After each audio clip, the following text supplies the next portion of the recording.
Oh, hey guys. All right, we're here for another week of workouts. We're looking at Monday, March 30th to kick off the week. We got 3 pieces on today. Really some classic CrossFit stuff we're looking at. Format for the first one. We're going to look at every 3 minutes for 5 rounds. So I want you to get a fair amount of rest here, recoup your legs for the next strength session.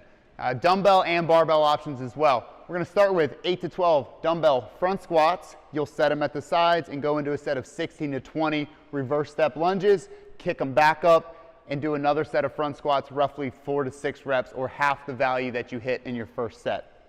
You're going to end up with about 2 minutes of rest here. Take it, use it, increase load if you have it. With a barbell, I want you to begin front squatting for the same set scheme, 8 to 12. Then you'll be able to maintain the front rack into reverse step lunges.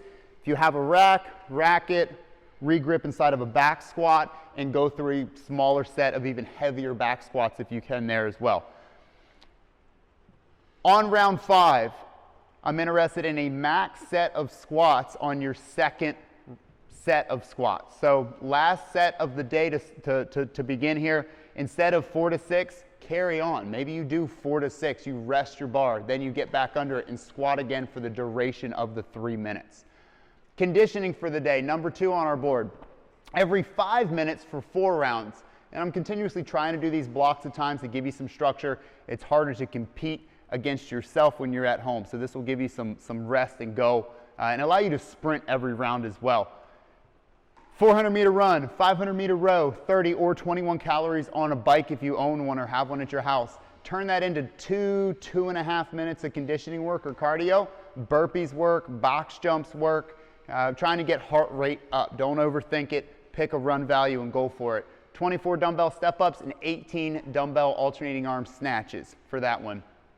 If you want to turn this into strictly 4 rounds of work minus the 5-minute interval, go for it and get after it.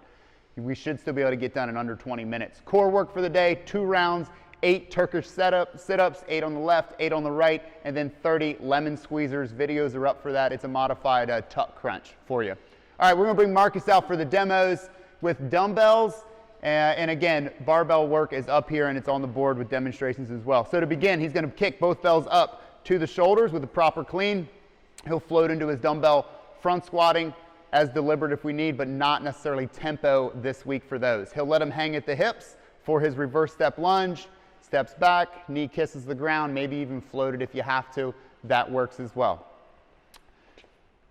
And then another set of front squats, correct.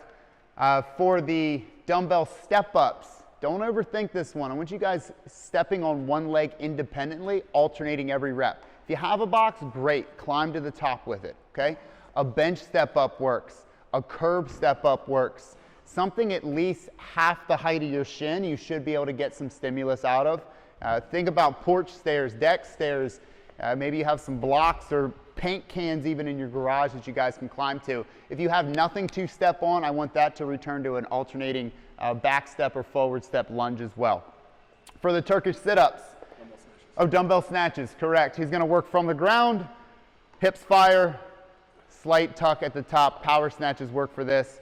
I like you guys switching arms, but in lieu of space, ceiling height, dumbbell weight, if you want to stay on one arm for 9 reps and switch to the other one, that works as well.